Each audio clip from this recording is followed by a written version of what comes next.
On equatorial line कैसे calculate करेंगे, चलिए देखते हैं बेटा। देखो बेटा, यहां पर मैंने एक डायपोल ए बी ले रखा है जिसकी लेंथ 2l है। डायपोल की लेंथ कितनी है? 2l है। इस डायपोल का मिड पॉइंट O है। ओके, अगर इसका मिड पॉइंट O है तो AO कितना बन जाएगा? L, और OB भी बन जाएगा L। इक्वल पार्ट्स में डिवाइड कर रहा है पॉइंट O डायपोल को, तो ये दोनों लेंथ आपस में क्या हो जाएंगी? अगर टोटल लेंथ 2l है तो हाफ पार्ट कितनी हो जाएगी? L, और ये वाली हाफ पार्ट कितनी हो जाएगी? L हो जाएगी। ठीक है, चलो बेटा, इसके बाद यहां पर मैंने इसके मिड पॉइंट से, डायपोल के मिड पॉइंट से स्मॉल r डिस्टेंस पर, डायपोल के मिड पॉइंट से स्मॉल r डिस्टेंस पर एक पॉइंट P ले रखा है जहां पर हमें intensity of electric field calculate करना है। जहां पर इंटेंसिटी ऑफ इलेक्ट्रिक फील्ड क्या करना है? कैलकुलेट करना है। डायपोल के मिड पॉइंट O से स्मॉल r डिस्टेंस पर, ठीक है, एक पॉइंट P ले रखा है जो कि इस डायपोल के परपेंडिकुलर पॉइंट है। मतलब यहां पर देखिए, इस पॉइंट को जब हम यहां से डायपोल से मिला रहे हैं तो ये एंगल कितने डिग्री का बन रहा है? 90 डिग्री का। एक एक्सियल पर नहीं है, इसी लाइन पर नहीं है, इसके परपेंडिकुलर लाइन पर है। ठीक है, डायपोल से परपेंडिकुलर। ओके, बिल्कुल, अगर उस पॉइंट को डायपोल से मिलाओगे तो 90 डिग्री का एंगल आपको मिलेगा। ठीक है, इक्वेटोरियल पोजीशन हो गया। ठीक है, अब बेटा यहां पर देखिए, ये वाली डिस्टेंस L है, ये वाली डिस्टेंस R है। तो बेटा अगर मैं यहां पॉइंट A पर -q चार्ज ले लिया और पॉइंट B पर +q चार्ज, तो -q चार्ज से पॉइंट P की डिस्टेंस कितनी बनेगी और +q चार्ज से पॉइंट P की डिस्टेंस कितनी बनेगी? तो जैसे कि मैंने बताया कि ये इक्वेटोरियल लाइन है तो यहां पर 90 डिग्री का एंगल बनेगा, और अगर ये 90 डिग्री का एंगल बना रहा है तो इसके सामने हाइपोटेन्यूज बनेगी। तो Q से P को ज्वाइन करने वाली लाइन क्या बन रही है? हाइपोटेन्यूज। -q से P को ज्वाइन करने वाली लाइन भी क्या बन रही है? हाइपोटेन्यूज। तो यहां पर क्या होगा? पाइथागोरस थ्योरम लगा दो। पाइथागोरस थ्योरम क्या होती है भाई? P का h का square equal to P square plus B square. यहां पर ये P है, ये B है। ठीक है, तो h स्क्वायर इक्वल टू क्या बनेगा? P का R स्क्वायर प्लस B कितना है? L है, L का स्क्वायर कर दो, h का स्क्वायर रिमूव करोगे तो इधर रूट लग जाएगा, ये h equal to under root R square plus L square बनेगा। क्या बनेगा? Under root R square plus L square. देखिए PV की जो वैल्यू आई है under root R square plus L square आई। Similarly you can see here what will be the value of AP? Same, because of the measurement of OA is same, it is OB, and perpendicular is same, that's why the value of AP also will be under root R square plus L square। ये भी value कितनी हो जाएगी? AP की value under root R square plus L square. अब बेटा देखो, इतना समझ में आ गया होगा आपको, बहुत अच्छा। इसके बाद यहां पर हम -q से कितना यहां पर इंटेंसिटी ऑफ इलेक्ट्रिक फील्ड बनेगी वो कैलकुलेट कर लेते हैं। इंटेंसिटी ऑफ इलेक्ट्रिक फील्ड, इसी को हम क्या बोलते हैं? Broad side on position. Broad side on position इसका दूसरा नाम है। इसके बाद intensity of electric field, intensity of electric field due to, intensity of electric field due to -q charge कितना बनेगी बेटे? E1 is equal to 1/4 pi epsilon naught के क्यू अपॉन, देखिए डिस्टेंस कितनी है माइनस क्यू से पी की, intensity of electric field due to minus Q charge at P. कहां पर हम निकाल रहे हैं intensity of electric field? P पर निकाल रहे हैं। ठीक है बेटा। तो कितनी होगी? Q upon under root R square plus L square का होल स्क्वायर बन जाएगा। बेटे यहां से E1 की वैल्यू कितनी मिल रही है? 1/4 पाई एप्सिलॉन नॉट के Q upon R square plus L square. Root भी लगा है, स्क्वायर भी लगा है, रिमूव हो जाएगा। स्क्वायर और रूट दोनों हट जाएंगे। जैसे कि आप जानते हो रूट एक्स का स्क्वायर क्या हो जाएगा? एक्स हो जाएगा। कैसे आया? एक्स की पावर 1/2 की पावर 2, एक्स की पावर 1/2 इंटू 2 से 2 कैंसिल, एक्स की पावर 1 लिखते नहीं है तो एक्स हो जाएगा। सेम वही इसी तरह से यहां पर भी हमने रूट और स्क्वायर दोनों लगा था, तो रूट और स्क्वायर दोनों क्या हो जाएंगे? कैंसिल होकर के वैल्यू को फ्री कर देंगे। चलिए बहुत बढ़िया, इतना समझ में आ गया होगा सभी बच्चों को। बहुत बढ़िया बेटा। अगर नहीं समझ में आया है तो मुझे बताइएगा कहां पे कौन सा स्टेप आपको समझ में नहीं आ रहा है बेटा, कमेंट करिएगा आप लोग। इक्वेशन नंबर 1 इसको डाल लो। सिमिलरली बेटा आप प्लस क्यू चार्ज से कितनी इंटेंसिटी ऑफ इलेक्ट्रिक फील्ड यहां पर बनेगी उसे भी कैलकुलेट कर लो। Intensity of electric field at P due to plus Q charge कितना बनेगा बेटा? E2 is equal to same 1/4 pi epsilon naught के Q upon under root R square plus L square का whole square. E2 is equal to 1/4 pi epsilon naught के Q upon R square plus L square. अब यहां पर देखो बेटा, net intensity of electric field calculate करेंगे, उसके लिए थोड़ा सा आपको समझना होगा। बेटा ये प्लस क्यू चार्ज है और P पर जो चार्ज रखा होगा टेस्ट चार्ज, वो भी कैसा होगा? प्लस का होगा। अगर ये प्लस का टेस्ट चार्ज है तो ये प्लस क्यू चार्ज इसको क्या करेगा? रिपेल करेगा, मतलब इस पर जो फोर्स लगाएगा इधर की ओर लगाएगा, इस डायरेक्शन में सीधे लगाएगा कि नहीं लगाएगा बेटा? बोलिए। बिल्कुल यही लाइन जो है सीधे चली जाएगी ऐसे। ये हमारा E2 का डायरेक्शन हो गया। और ये जो माइनस क्यू चार्ज है इसको क्या करेगा? अट्रैक्ट करेगा, तो इस पर अंदर की ओर फोर्स लगाएगा।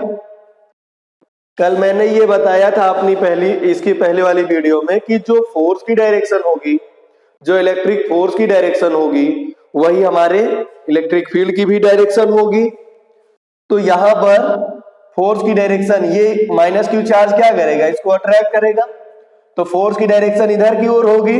और अगर फोर्स की डायरेक्शन इधर की ओर है तो इंटेंसिटी ऑफ इलेक्ट्रिक फील्ड की भी डायरेक्शन इसी तरफ होगी। बहुत ठीक है, समझ में आया कि नहीं बेटा?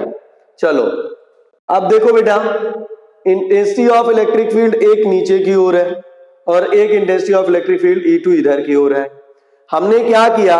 इस E1 के कंपोनेंट निकाले, जो आपने फर्स्ट ईयर में पढ़ा होगा कि हमारा अगर यहां पर दो वेक्टर इस तरह से जा रहा है, एक वेक्टर इधर की ओर और एक वेक्टर इधर की ओर जा रहा है, ठीक है, या फिर कोई एक वेक्टर ऐसा है इस तरह से जा रहा है, तो इसके हॉरिजॉन्टल और परपेंडिकुलर कंपोनेंट आप निकालते हो। एक हॉरिजॉन्टल कंपोनेंट और एक वर्टिकल कंपोनेंट। ये इससे एंगल थीटा बन रहा है, तो जिससे एंगल थीटा बनता था उसको क्या बोल देते थे? कॉस थीटा के टर्म में ले लेते थे, और जिससे थीटा नहीं होता था उसको साइन ले लेते थे आप। ठीक है, ठीक इसी तरह से यहां पर समझिए, यहां पर मैंने ये जो डिस्टेंस माइनस क्यू से और P के बीच की है, ये डिस्टेंस वाली जो लाइन है, ये डायपोल से एंगल थीटा बना रही है। सर थीटा यहीं क्यों लिया, इसको क्यों नहीं लिया? तो बेटा ये भी क्या होगा, थीटा ही हो जाएगा क्योंकि डिस्टेंस सेम है। और आप जानते हो कि आइसोसेलेस ट्रायंगल में दो साइड आपस में इक्वल होती हैं तो उनके अपोजिट एंगल भी आपस में इक्वल हो जाते हैं। अगर ये थीटा है तो ये भी थीटा होगा, कोई उससे दिक्कत नहीं होगी। मैं यहां पर देखिए, ये जो है ये intensity of electric field E1 थी, इसके दो कंपोनेंट बनाइए। ये देखिए ये E1 आ रही है, इसके दो कंपोनेंट, एक हॉरिजॉन्टल बनेगा एक वर्टिकल, एक ऐसा बनेगा और एक ऐसा बनेगा। तो ऊपर तो जा नहीं सकता इसका कंपोनेंट, तो इसका कंपोनेंट किधर आएगा, नीचे आएगा जो वर्टिकल वाला बनेगा। और हॉरिजॉन्टल इधर नहीं जा सकता, हॉरिजॉन्टल इधर आएगा। तो ये देखिए ये हॉरिजॉन्टल कंपोनेंट हो गया। अब ये जो हॉरिजॉन्टल कंपोनेंट है, ये देखिए ये E1 है और इसका हॉरिजॉन्टल कंपोनेंट ये है। ये हॉरिजॉन्टल कंपोनेंट बिल्कुल देखा जाए तो ये जो लाइन आ रही है, ये लाइन सीधे इधर आ रही है और यहाँ पर डायपोल है, ये एंगल थीटा बना रही है। ये इधर जो ये लाइन आ रही थी E1 वाली, ये E1 वाली लाइन है, ये E1 वाली लाइन यहाँ पर डायपोल के साथ एंगल थीटा बना रही है। और जो इसका हॉरिजॉन्टल कंपोनेंट है बिल्कुल डायपोल के पैरेलल है। तो अल्टरनेट इंटीरियर एंगल से ये वाला एंगल भी कितना बन जाएगा, थीटा बन जाएगा। अगर ये थीटा है, ये वाला जो कंपोनेंट है E1 का जो हॉरिजॉन्टल कंपोनेंट है वो बिल्कुल डायपोल के पैरेलल है, और ये जो E1 वाली लाइन है ये बिल्कुल इस हॉरिजॉन्टल कंपोनेंट और डायपोल के ट्रांसवर्सल बन रही है। डायपोल की ट्रांसवर्सल बनेगी तो ये वाला एंगल दोनों आपस में क्या हो जाएगा, इक्वल हो जाएगा अल्टरनेट इंटीरियर एंगल से। तो ये अगर थीटा है तो ये वाला एंगल भी थीटा हो जाएगा। अब आपको अभी हमने बताया कि जिसके साथ थीटा है उसको कॉस में लेना है, तो ये हो गया कॉस थीटा, किसका, E1 का कंपोनेंट है तो ये E1 कॉस थीटा, और इधर वाला कंपोनेंट जिसके साथ थीटा नहीं है ये बन जाएगा E1 sine theta, E1 sine theta. तो E1 के दो कंपोनेंट, एक वर्टिकल एक हॉरिजॉन्टल। हॉरिजॉन्टल कंपोनेंट क्या बना, E1 cos theta, vertical component क्या बना, E1 sin थीटा। तो यही देख लीजिए, ये वाला यहां पर E1 cos थीटा और इसका जो वर्टिकल कंपोनेंट है वो E1 sin थीटा बन रहा है। सेम इसी तरह से E2 के दो कंपोनेंट निकाल लीजिए।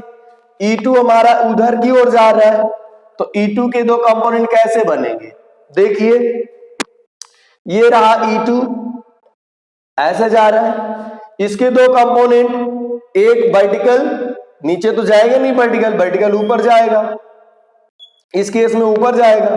और हॉरिजॉन्टल कैसा जाएगा, ऐसा जाएगा, हॉरिजॉन्टल ऐसा जाएगा। अब देखिए यहां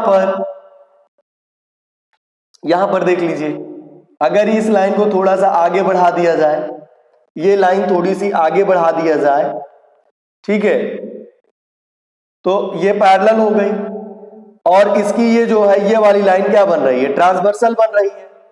अगर इसको पीछे की ओर बढ़ाया जाए तो ये वाला एंगल देख लीजिए, ये एंगल और ये एंगल दोनों कैसे बन जाएंगे, करेस्पॉन्डिंग एंगल बन जाएंगे। तो ये थीटा है तो ये भी थीटा हो जाएगा क्योंकि यहां थीटा लिया था। तो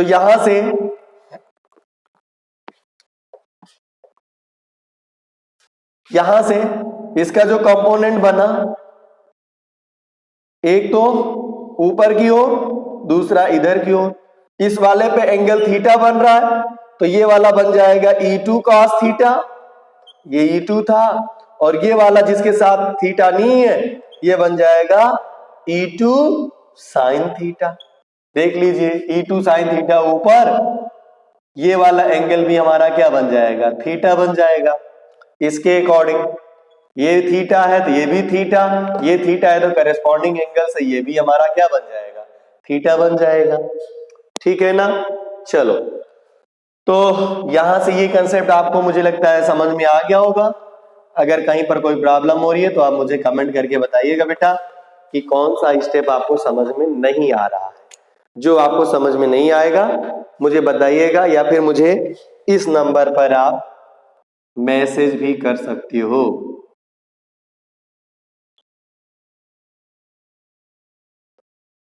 ठीक है, इस पर अपनी प्रॉब्लम मुझे बताइएगा कि सर ये पार्ट मुझे समझ में नहीं आया, ये वाला स्टेप समझ में नहीं आया।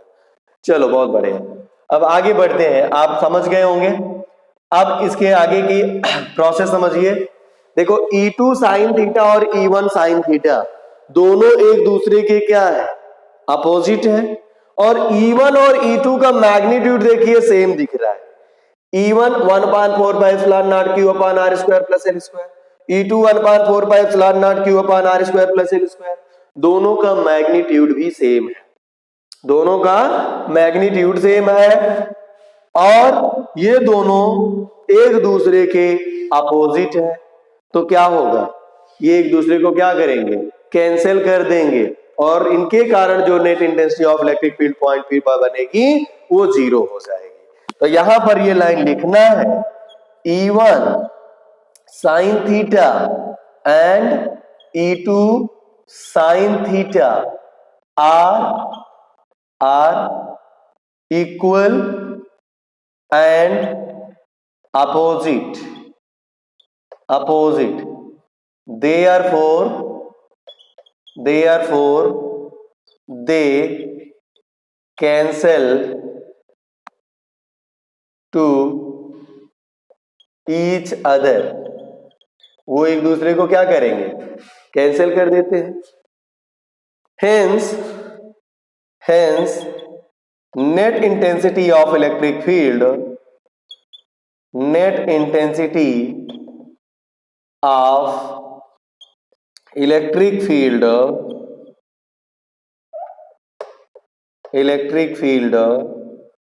will be only due to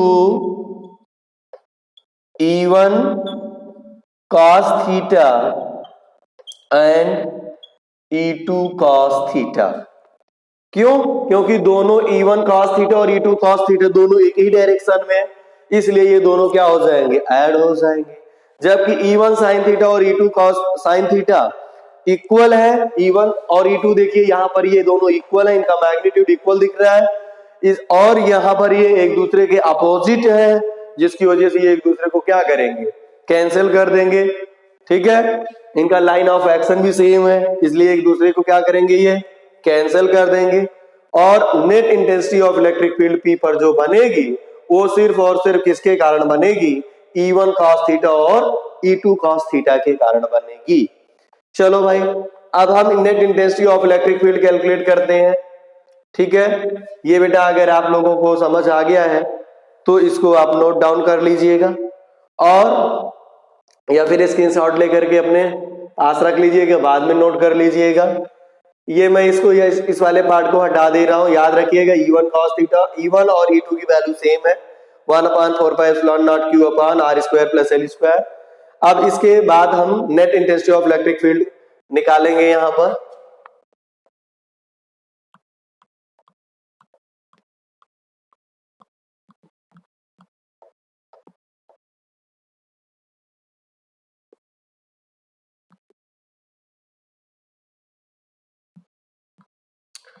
okay बेटा, देखिए net intensity of electric field क्या होगी, यहां पे net intensity of electric field at P is equal to E1 cos theta plus E2 cos theta। Okay, since E1 is equal to E2, therefore E is equal to, अब चाहे तो E1 की जगह पे E2 रख दीजिए या E2 की जगह पे E1 लिख दीजिए, दोनों आपस में इक्वल है, तो यहां पर E1 cos theta plus E1 cos theta, E is equal to क्या बन जाएगा बेटा, 2E1 cos थीटा। क्या बन गया ये, 2e1 cos थीटा। बेटा यहां पर देखो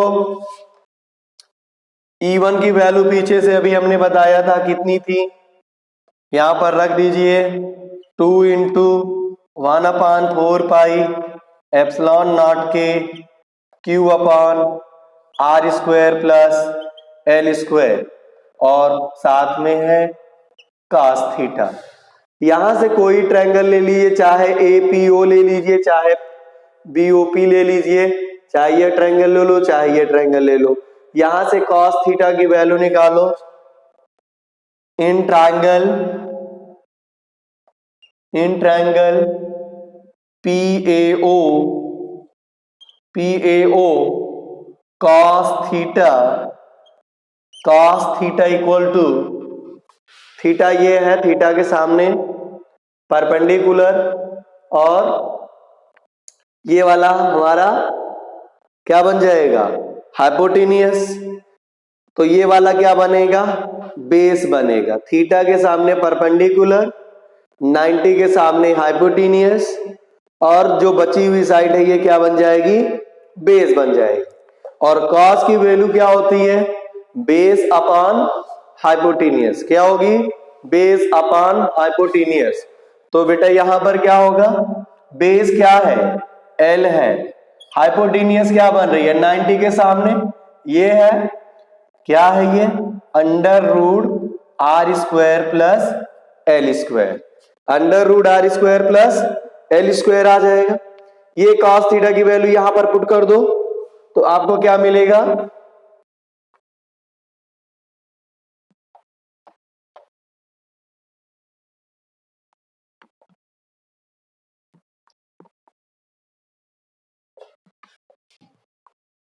देखो बेटा यहां से E इज इक्वल टू 1/4 पाई, ये 2 को Q के साथ ले लीजिएगा, तो 1/4 पाई एप्सिलॉन नॉट के, ये 2 जो है Q के साथ ले लीजिएगा, तो आपको मिलेगा 1/4 पाई एप्सिलॉन नॉट के 2Q upon R square plus L square, और cos थीटा की वैल्यू हमने ये निकाला L upon under root R square plus L square. ये बना बेटा 2QL, क्या बना ये 2QL। यहां से आपको मिलेगा E is equal to 1/4 pi epsilon naught के 2QL अपॉन, ये देखिए R square plus L square और under root R square plus L square. अभी हमने बताया इसकी पावर, अगर रूट का सिंबल हटा करके पावर लिखें तो कितना पावर लिखेंगे, 1/2। कितनी पावर लिखेंगे बेटा, 1/2। ठीक है, तो 1/2 पावर यहां पर है और 1 पावर यहां पर है, 1 यहां पर, 1/2 यहां पर, तो कितनी हो जाएगी, यहां पर मैं एक स्टेप और बढ़ा दे रहा हूं ताकि आपको समझ आ जाए। R square plus L square, इसको बेटा पावर में लिख लीजिएगा, तो ये लिखोगे R square plus L square की पावर 1/2। स्क्वायर रूट का सिंबल हटा करके मैंने इसको पावर में लिख लिया। ठीक है, तो रूट को हमेशा 1/2 लिखा जाता है, क्यूब रूट को 1/3 लिखा जाता है। ठीक है, तो बेटा यहां पर देखो 2QL को जानते हो क्या होता है, 2QL is equal to P। This is electric dipole moment, electric dipole moment, ये इलेक्ट्रिक डायपोल मोमेंट है। और यहां पर पावर अब फाइनली क्या बन जाएगी, 1 plus 1/2। You will get here E is equal to 1/4 pi epsilon naught के P upon R square plus L square की पावर 3/2, 3/2 हो गई। ठीक है, यहां तक नोट कर लीजिए। इसके बाद बेटा थोड़ा सा और इसे सिंप्लीफाई करेंगे। Okay, let's see here.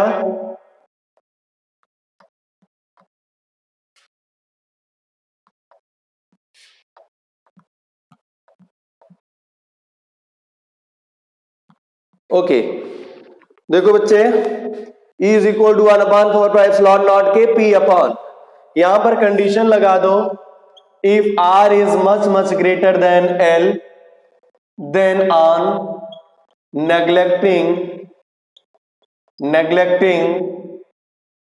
l square comparison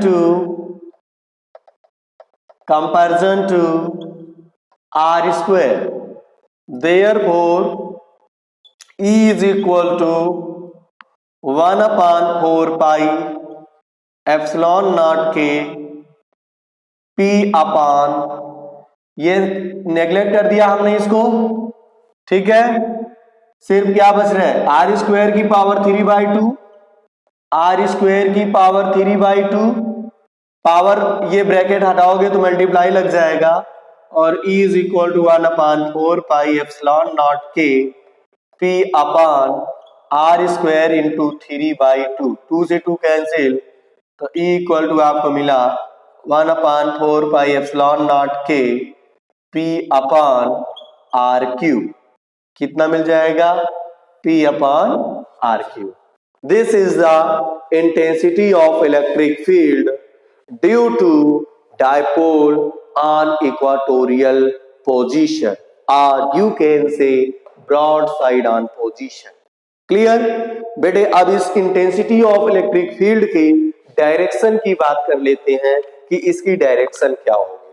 तो आप देख लो, net intensity of electric field E2 और E1 दोनों इस तरफ है, तो नेट इंटेंसिटी भी क्या होगी, इसी तरफ होगी, इसकी जो डायरेक्शन है इसी तरफ होगी। तो अब इसको लिखोगे कैसे, तो आंसर है यहां पर जो डायपोल की डायरेक्शन है वो कैसी है, ऐसे है, -q से +q, डायपोल की डायरेक्शन इधर की ओर है और इंटेंसिटी ऑफ इलेक्ट्रिक फील्ड की डायरेक्शन इधर की ओर है। तो मतलब क्या है, इंटेंसिटी ऑफ इलेक्ट्रिक फील्ड और डायपोल मोमेंट दोनों एक दूसरे के क्या है, अपोजिट है, मतलब दोनों की डायरेक्शन एक दूसरे की क्या है, अगेंस्ट है। तो यहां पर लिखोगे, और अगर हम बात करें एक एक्सियल पोजीशन में, तो एक्सियल पोजीशन में इंटेंसिटी ऑफ इलेक्ट्रिक फील्ड की डायरेक्शन वही थी जो डायपोल की डायरेक्शन थी, डायपोल मोमेंट की डायरेक्शन थी, ठीक है। तो चलो बेटा हम लिख लेते हैं direction of net intensity of electric field, net intensity of electric field due to dipole is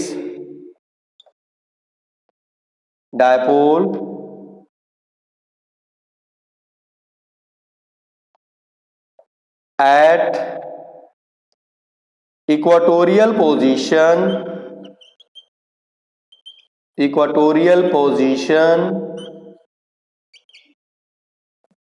is at equatorial position is against the direction of dipole moment, dipole moment की जो डायरेक्शन है उसके अगेंस्ट है।